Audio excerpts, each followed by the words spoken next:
Ces deux jeunes garçons étaient autrefois victimes d'intimidation à l'école. Ils étaient les meilleurs amis du monde, mais aucun d'eux n'osait tenir tête à leur bourreau. Ils étaient tellement battus que les brutes essayaient même des coups de pied ninja sur eux. Bien des années plus tard, l'un d'eux, Lee Tang, vit avec sa famille après avoir décidé de mettre fin à sa carrière militaire. Alors qu'il se détend avec sa famille, il leur parle de son plus grand rêve. Il veut aller au Canada et y vivre pendant un certain temps.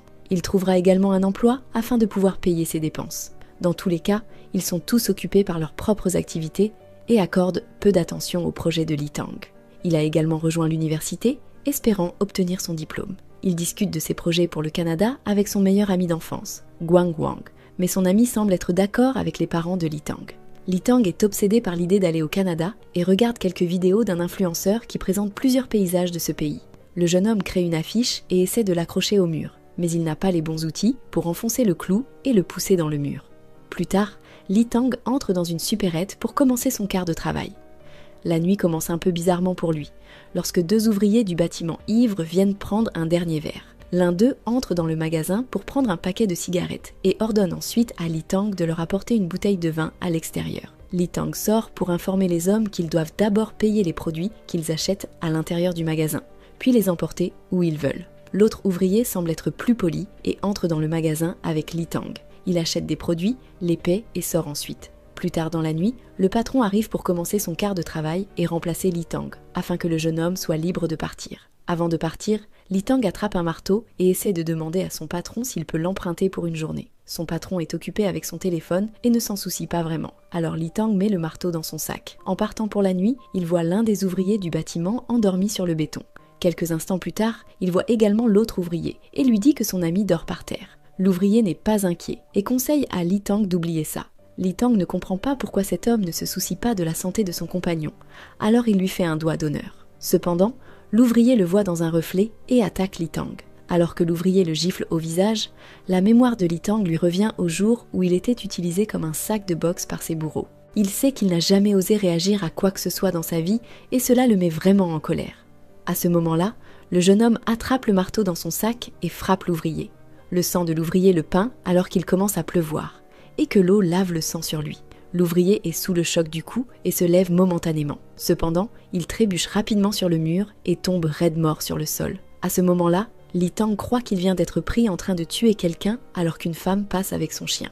Mais en apparence, la femme est aveugle et son chien est un guide. La femme s'éloigne et Lee Tang est libre de rentrer chez lui. Surpris par ses propres actions, il prend un bain avec ses vêtements. Il commence à avoir des illusions. Plus précisément, il voit l'ouvrier lui demander pourquoi il l'a tué. Il a une femme et 2 enfants à nourrir.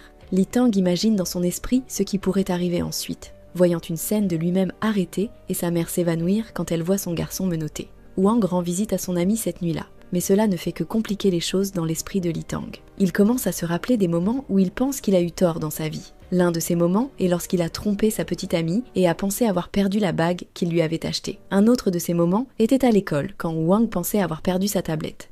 Lee Tang a trouvé la tablette, mais il a profité de la situation et l'a gardée pour lui. Alors que son esprit traverse cette tempête, il se souvient également qu'il a laissé le marteau sur les lieux du meurtre. Le lendemain, la scène du crime est examinée par un officier qualifié, le détective Jung. Paradoxalement, il ne parvient pas à trouver le marteau. Plus tard, il visite le magasin dans lequel Lee Tang travaille et demande à obtenir les images de la caméra de vidéosurveillance. Pendant qu'il attend, il est approché par 2 jeunes qui essaient de faire les durs. Cependant, ils ne peuvent pas jouer avec ce type, et Jung dit à son partenaire de les arrêter. Alors qu'ils sont emmenés, Jung colle le chewing-gum qu'il mâchait sur la tête de l'un des jeunes. Après avoir examiné les images de sécurité, le détective Jung retourne au magasin pour discuter avec le patron, lui demandant également des informations sur Lee Tang. Lee Tang entre dans le magasin à ce moment précis et Jung l'emmène dehors pour discuter. Alors qu'il essaie de lire dans les pensées du jeune homme, le partenaire de Jung, Yang Jae, les interrompt parce qu'ils ont compris comment le meurtre s'est produit. Ils ont trouvé 2 briques avec du sang dessus, alors ils supposent que les 2 ouvriers se sont entretués en même temps avec ces briques. Le détective Jung n'est pas convaincu par cette théorie et prend encore un peu de temps pour parler avec Lee Tang. Mais comme il n'y a pas grand-chose qu'il puisse faire pour le moment, il retourne au poste de police pour revoir les images du magasin. Alors qu'il la regarde, une mouche se pose sur la caméra, juste au moment où Lee Tang attrape le marteau et demande à son patron s'il peut l'emprunter. Par conséquent, personne ne sait rien du marteau. Il n'a été ni retrouvé, ni vu sur les images. La police appelle la femme de l'ouvrier le plus âgé pour une déclaration, et elle explique la situation. Elle était mariée à l'ouvrier le plus âgé, mais elle a également rencontré son amie lorsque son mari l'a ramenée à la maison un soir. Progressivement, le jeune ouvrier l'a séduite et elle a trompé son mari avec lui, bien qu'elle ne sache pas si son mari l'avait découvert. Cette situation pourrait être la cause de leur altercation. Le lendemain matin, le détective Jung retourne au magasin, mais cette fois, il demande seulement à Lee Tang quel est le meilleur chewing-gum qu'il puisse obtenir. Plus tard, Wang rend visite à Lee Tang au travail et lui demande d'aller prendre une bière après son quart de travail. Ils le font et passent du temps ensemble. Alors qu'ils terminent leur repas, la télévision affiche de nouvelles révélations sur l'ouvrier que Lee Tang a tué. Il s'avère que l'homme était un meurtrier et avait tué une douzaine de personnes. Cela réconforte Lee Tang car il a tué un tueur. Lorsqu'il rentre chez lui, il a une autre vision de l'ouvrier qu'il a tué. Mais cette fois, Lee Tang le repousse et imagine les mains des victimes de l'homme le traînant en enfer. Pendant ce temps, le mystère du marteau est résolu, car il semble être dans le salon de la jeune fille aveugle. Son chien l'a-t-il apporté là par accident? Ou y a-t-il autre chose? Ailleurs, le détective Jung essaie d'acheter des fleurs puis du jus, mais dans les deux cas, le produit est défectueux. Naturellement, il se met en colère. Il arrive bientôt à l'hôpital pour rendre visite à son père, qui est aux soins intensifs. Sa mère s'occupe de son père, tandis que Jung est au téléphone, semblant un peu déconnecté de ce qui se passe sous ses yeux. Pendant ce temps, Lee Tang est forcé par sa mère de l'accompagner à l'église. Alors que la prédication commence, sa mère ouvre son cœur à son fils. Elle regrette qu'elle et son mari ne puissent pas aider Lee Tang à réaliser ses rêves. Elle a même joué un billet de loterie dans l'espoir de gagner de l'argent, mais rien n'en est sorti. Dans tous les cas, elle précise qu'ils ne feront pas obstacle aux rêves de Lee Tang. Il est libre de faire ce qu'il veut et il n'a pas à se soucier de ses parents. Au poste de police, le chef rassemble ses hommes pour leur dire que s'ils continuent à faire du bon travail, ils seront tous promus. Il les avertit également de faire attention à ce qu'ils partagent avec les autres, car la presse cherche toujours des informations à publier. Plus tard, Lee Tang va travailler et est approché par la jeune fille aveugle à la caisse. La jeune fille, Yeo-ok, achète un paquet de cigarettes mais elle ne veut pas le payer, car Lee Tang lui doit 2 millions de won. La fille lit son badge nominatif. Lee Tang se fige quand il l'entend prononcer son nom. Il semble que la fille ne soit pas si aveugle après tout. Elle s'est blessée aux yeux, mais elle est capable de voir avec l'un d'entre eux même si tout le monde pense qu'elle est aveugle. La fille fait chanter Lee Tang. Il n'a que jusqu'à demain pour trouver l'argent et le lui donner. Sinon, son secret sera révélé. Lee Tang commence à chercher un nouvel emploi pour gagner de l'argent supplémentaire. Mais cela ne fonctionnera pas. Par conséquent, il propose une nouvelle solution. Il demande à son patron de lui verser l'intégralité du salaire mensuel à l'avance. Le patron n'aime pas l'idée, car il l'a déjà fait une fois dans le passé avec un autre employé. Et cet employé a pris l'argent et est parti. Le patron prétend que Lee Tang ne va pas le convaincre, mais finit par céder et verse au jeune homme son salaire mensuel à l'avance.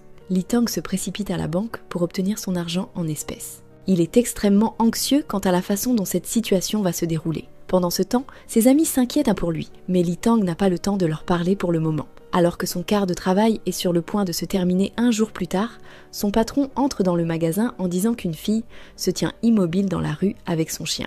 Elle était effrayante. Lee Tang sait que son patron parle de Yeo-ok, alors il court dehors pour vérifier. Cependant, il ne trouve qu'un paquet de cigarettes sur la table du magasin avec un message pour lui. La fille veut qu'il aille chez elle pour lui remettre l'argent. Lee Tang se retrouve chez elle, assis dans son salon. La fille met du rouge à lèvres, apporte du jus pour eux et fait des blagues. Elle est complètement folle. L'accord devrait être simple, mais ce n'est pas aussi simple que Lee Tang l'imagine.